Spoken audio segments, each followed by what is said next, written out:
Have you noticed how hard it has become to build wealth with clarity and control? You sit down to review your finances, and within minutes, you're checking prices of things you don't need. You open your banking app to check your balance, and before you know it, 30 minutes have passed scrolling through social media. You sit down to create a budget, and your mind wanders to 1,000 different things. You start learning about investing, then switch to another strategy, another guru, another shortcut, and suddenly, an hour is gone. If this happens to you, it doesn't mean you're lazy, and it doesn't mean you lack intelligence. It means you live in a world designed to fracture attention. Today, we live in a world so full of financial stimuli that it's difficult to focus on a single money task.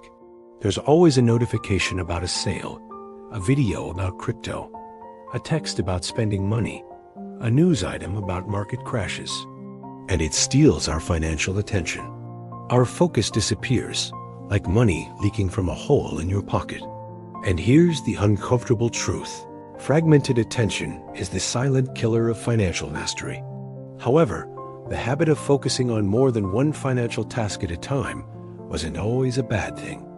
Our ancestors needed to manage multiple survival resources simultaneously. But today, it's destroying our wealth from the inside.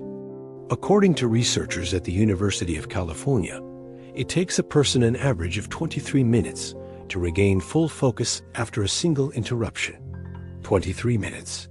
Now multiply that by the number of times you break your financial attention, checking your phone, switching between budget apps, reading about different investment strategies, watching another get-rich video.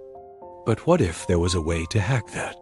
To train your brain to ignore financial distractions and immerse itself so deeply in wealth building that the world around you simply disappears? This technique exists, and it's not modern. It comes from ancient Japan. Its name is Ichigyo Zammai. It's very present in Japanese Zen Buddhism and merchant practices. And that's what we'll be talking about today. Before we get to the video, I want to invite you to subscribe, like the video, and comment below. What's your biggest financial distraction today? Your phone? Social media? Your own anxious thoughts about money? Comment below. Back to the video. Chapter 1. The Story of Marcus. Marcus Chan was 28 years old when he realized he was losing the race of financial life. He wasn't a bad earner. Far from it. He made $65,000 a year as a graphic designer. The problem was that Marcus couldn't focus on money. He'd sit down to budget, and a few minutes later, he'd already be checking investment podcasts. He'd open his expense tracking app and start daydreaming about being rich. He'd watch a video about saving money and pause halfway through to buy something he didn't need on Amazon. And look, Marcus had a dream. One of those big, scary, almost impossible dreams. He wanted to achieve financial independence by 40, to build enough wealth that he could choose his work, not be enslaved by it. But Marcus had a problem. His net worth wasn't even close to what was needed. While his friends consistently built savings and investments, Marcus lived in that middle ground zone. A little saved here, a little invested there. Enough to not be broke, but not enough to dream of financial freedom. And his coworkers? They loved making jokes about Marcus. One of them, David, said during lunch, "Marcus, dude, you want to retire early, and you can't even stick to a budget for a month. Man, you're going to be working until you're 70. They laughed. They thought it was funny. But Marcus? Marcus felt every word like a punch to the gut. And the worst part was that his girlfriend was also concerned. Not in a malicious way. She just wanted to see him take control. She told him one night, "Marcus, I know you have potential with money, but you need to stop getting distracted. You need to take this seriously. We can't plan a future if we can't even track our spending." And Marcus knew this. He knew he had the income to build wealth. The problem was that he could not access that potential, because whenever he sat down to deal with finances, his mind sabotaged him. You know that moment when you should be doing something important with money, but your brain prefers to imagine future scenarios? Marcus spent hours daydreaming. He imagined his financial independence celebration. He imagined his first day of not needing his job. He imagined his coworkers apologizing for doubting him. But in the meantime, the budget spreadsheet remained blank. The investment account remained empty. And the dream? The dream remained distant. Until one day, after realizing he'd spent $300 on impulse purchases in a single week, Marcus had a breakdown. He was tired of being mediocre with money. Tired of disappointing his girlfriend. Tired of hearing his coworkers' jokes.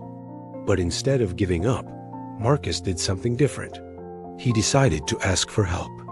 Chapter 2. The Meeting with the Advisor. The next day, Marcus went to see Mr. Tanaka. Mr. Tanaka was a financial advisor who had helped Marcus's uncle achieve financial independence. A man of Japanese origin in his 50s, always calm, always centered. He had the kind of presence that conveyed financial peace. While other advisors pushed products aggressively, Mr. Tanaka simply listened and everyone felt heard. Marcus knocked on the door of Mr. Tanaka's office. "Mr. Tanaka, may I speak with you for a minute?" The advisor looked up from his papers, took off his reading glasses, and gestured for Marcus to come in. "Sure, Marcus. Sit down. What happened?" Marcus took a deep breath. "Sir, I don't know what to do. I really want to improve my finances. I want to achieve financial independence, but I can't focus. I sit down to budget, and my mind keeps jumping from one thing to another. I'm distracted all the time. Then my spending doesn't improve, and I get stuck in this cycle." Mr. Tanaka was silent for a few seconds. Then he smiled. It wasn't a smile of pity. It was the smile of someone recognizing something familiar. "Marcus, can I ask you a question?" Mr. Tanaka said. "When you sit down to work on your finances, how many tabs do you leave open on your computer?" Marcus thought for a second. "I don't know. Maybe 10? I have my budget spreadsheet, 3 investment websites, YouTube, Reddit forums. And your cell phone? Where do you keep it?" "On the side, with notifications turned on." "And do you usually work on finances while thinking about other things at the same time? Like worrying about work, or planning what you're going to buy next, or comparing yourself to others?" Marcus blinked. "How do you know?" Mr. Tanaka smiled. "Because I was exactly like that when I was starting my financial journey." Marcus's eyes widened. "Serious?" "Seriously. I grew up in Japan, and when I was young, I also had trouble with financial focus. My mind was always wandering to different strategies, different investments, different possibilities. Until my grandfather, who was a merchant, taught me something that completely changed my financial life." Marcus leaned forward, intrigued. "What was it?" The advisor wrote something on a piece of paper and handed it to Marcus. "Ichigyo Zammai." Marcus looked at the paper, confused. "Ichi? What?" "Ichigyo Zammai," Mr. Tanaka said. "It's a concept from Zen Buddhism that my grandfather applied to money. It literally means concentration on a single action. It's the practice of doing one financial thing at a time with total attention, as if you and the action were one." Marcus frowned. "Like, just focusing on one thing financially?" "It's not just about focusing, Marcus," Mr. Tanaka explained. "It's about becoming the thing you're doing. When you're tracking expenses, you're not Marcus tracking expenses. You are expense tracking. There's no separation. There's no you observing the task from the outside. You immerse yourself completely." Marcus still seemed confused. Mr. Tanaka noticed and continued. "Let me explain it another way. Have you ever started researching an investment and then realized 3 hours had passed? Yes, this happens sometimes. So you entered a state of flow. You were so immersed that you lost track of time. Ichigyo Zammai is learning to intentionally enter this state in any financial activity. Budgeting, saving, investing, earning. One thing at a time. Complete immersion." Marcus felt a chill down his spine. That made sense. And does it work, like scientifically? Marcus asked. Mr. Tanaka smiled. Ah, yes. Today, neuroscience calls this mindfulness or flow state. There are dozens of studies showing that when you practice focused attention on finances, you make better decisions, save more, invest more wisely, and build wealth faster. He opened a drawer and took out some documents. Look, I have some materials here. Studies that combine Ichigyo Zammai with financial behavior. Take them home, study them, apply them, and come back in 2 weeks to tell me what happened. Marcus took the materials. That's it? Just focus on one thing? Mr. Tanaka looked him in the eyes. Just, Marcus, most people will never master this. They'll spend their entire lives financially distracted, jumping from strategy to strategy, app to app, guru to guru, never going deep, never building real wealth. But you? If you learn this, you'll have something more powerful than any investment tip. You'll have financial attention mastery. And whoever masters their financial attention masters their wealth. Chapter 3. The first week, Marcus returned home that night and read everything Mr. Tanaka had given him. The concept was simple but profound. One financial task, complete attention. Nothing else exists. The next morning, Marcus decided to start. His first task, track every expense for 1 week. That's it. No budgeting, no investing research, no watching finance videos. Just expense tracking. He set up his environment, closed all browser tabs except his expense tracking spreadsheet, put his phone in another room, set a timer for 25 minutes. Then he took 3 deep breaths, exactly as the materials instructed, and began. For the first few minutes, his mind rebelled. This is boring. You should be researching stocks. You should be learning about crypto. This is a waste of time. But Marcus kept bringing his attention back. Every expense, one at a time. The date, the amount, the category. Complete attention. After 25 minutes, the timer rang. Marcus stood up, stretched, and took a 5-minute break. Then he repeated. Another 25 minutes. Complete focus. By the end of day 1, Marcus had tracked every single expense from the past week with a level of detail he'd never achieved before. He saw patterns he'd never noticed. Coffee shops, $60 a week. Food delivery, $90 a week. Random Amazon purchases, $120 a week. $270 per week on things he barely remembered buying. Oh no, Marcus said out loud. That's over $14,000 a year. For the first time, he truly saw where his money was going. By day 3, something changed. The practice of Ichigyo Zammai started to feel natural. His mind stopped fighting. The focus came easier. By day 7, Marcus had completed the first week. Every expense tracked. Every pattern visible. Every leak identified. He returned to Mr. Tanaka. How did it go? The advisor asked. Marcus placed his tracking spreadsheet on the desk. I found $14,000. Mr. Tanaka smiled. You found it? Or it was always there, and you just never paid attention? I never paid attention. Exactly. This is the power of Ichigyo Zammai. When you bring complete focus to money, you see what was invisible before. Now, are you ready for week 2? Yes. Good. This week, 1 task. Create a budget based on what you learned. Nothing else. No investing. No research. Just budgeting.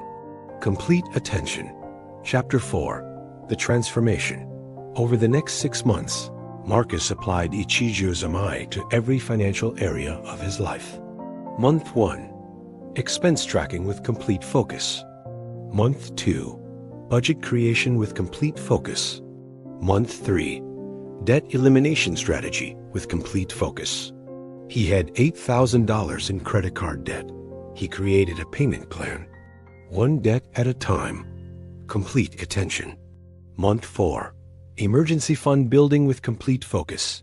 He automated transfers. Tracked progress daily. Nothing else.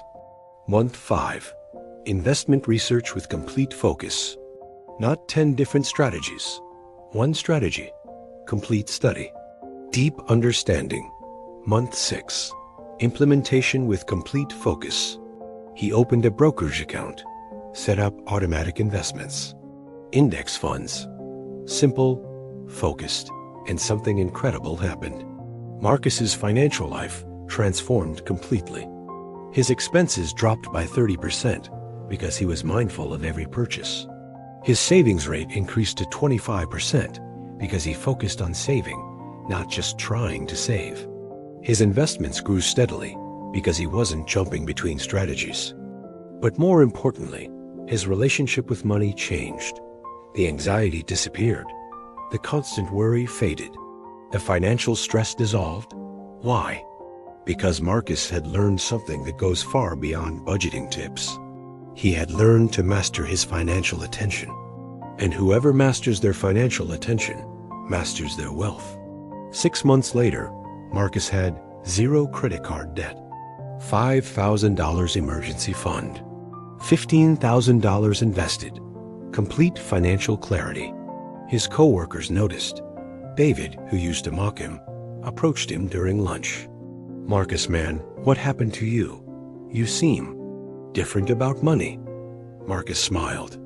"I learned something called Ichigyo Zammai, one thing at a time, complete attention. It changed everything." Chapter 5, The Science Behind IT. But hold on a minute. You might be thinking, okay, good story. But does it really work with money? Or is it just motivational talk? Let's get to the facts.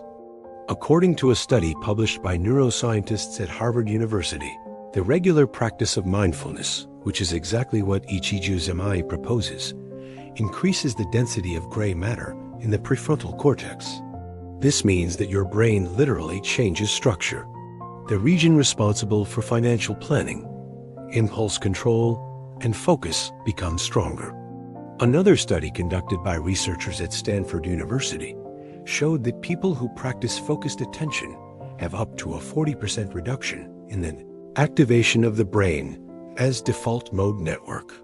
This is the network that remains active when your mind wanders financially, when you're worrying about the future, when you're regretting past money mistakes. In other words, the practice of Ichigyo Zammai literally shuts down the financial distraction center of your brain. And there's more. A neuroscientist specializing in financial decision-making stated in an interview, "The human brain is incredibly adaptable. When you consistently train your financial attention, you're not just improving a skill, you're rewiring neural circuits. You're creating financial information superhighways where before there were only trails." In other words, every time you bring your financial attention back when it wanders, you are literally building a stronger wealth-building brain. And look, this isn't mysticism. It's pure neuroscience applied to money. The Pomodoro technique, combined with Ichigyo Zammai, has been used by successful investors, entrepreneurs, wealth builders. Why? Because it works. When you remove financial distractions from your environment, when you work in focused money blocks, when you bring your attention back every time it wanders, you're doing the equivalent of a workout for your financial brain. And just as your muscles grow when you lift weights, your financial attention grows when you train it. Chapter 6, Beyond Productivity. Do you know what's the craziest thing about Ichigyo Zammai applied to money? It's not just about building wealth faster. It's not just about saving more in less time. It's about truly living financially free. Think about it. How many times have you spent money and not even remembered what you bought? How many times have you checked your bank account but been thinking about something else? How many financial conversations have you had with people you love, but your mind was elsewhere? We're living financially on autopilot. We're letting our financial lives pass us by while we're distracted. And Ichigyo Zammai, it wakes you up financially. When you learn to be fully present with money, you not only manage it better, you relate to it better. Spending becomes conscious. Saving becomes intentional. Investing becomes clear. It is almost like stepping out of the financial matrix and seeing real wealth building for the first time. And there's a detail that will surprise you. Studies show that people who practice financial mindfulness report much higher levels of financial satisfaction and peace. Why? Because financial happiness doesn't come from simply having more money. It comes from being present with the money you already have. Marcus learned this, and it changed everything. Chapter 7. Where is Marcus today? So where is Marcus today? 3 years after learning Ichigyo Zammai, Marcus has $75,000 in investments, zero debt, complete financial clarity, peace about money. He's still working as a graphic designer, but now he's working because he chooses to, not because he has to. He's on track to achieve financial independence by 40, exactly as he dreamed. But more importantly, he is a completely different person from that 28-year-old who couldn't focus on money for 5 minutes. Marcus teaches Ichigyo Zammai to his friends. He sees the same results happening. People who were previously scattered financially now have complete clarity. People who lived under money stress now have financial peace. And look, Marcus isn't special. He didn't have an absurdly high income. He didn't come from a wealthy family. He didn't inherit money. He only learned one thing that most people never learn: how to direct his financial attention. And this is the truth no one tells you. Financial success doesn't come from having more income. It comes from using the income you have better. It's not about having more investment strategies. It's about focusing on one strategy completely. It's not about being smarter about money. It's about being more present with money. Because ultimately, your wealth is made up of financial decisions. And if you're not present in your financial decisions, you're not building wealth. You're just watching money slip away. If this video resonated with you, I invite you to subscribe and activate the bell so you don't miss future content. Tell me in the comments, what's your biggest financial distraction? Your phone? Investment guru videos? Your own anxious thoughts about money? And remember, one financial thing at a time. Complete attention. That's how you build lasting wealth. Ancient principles. Modern prosperity. See you in the next video.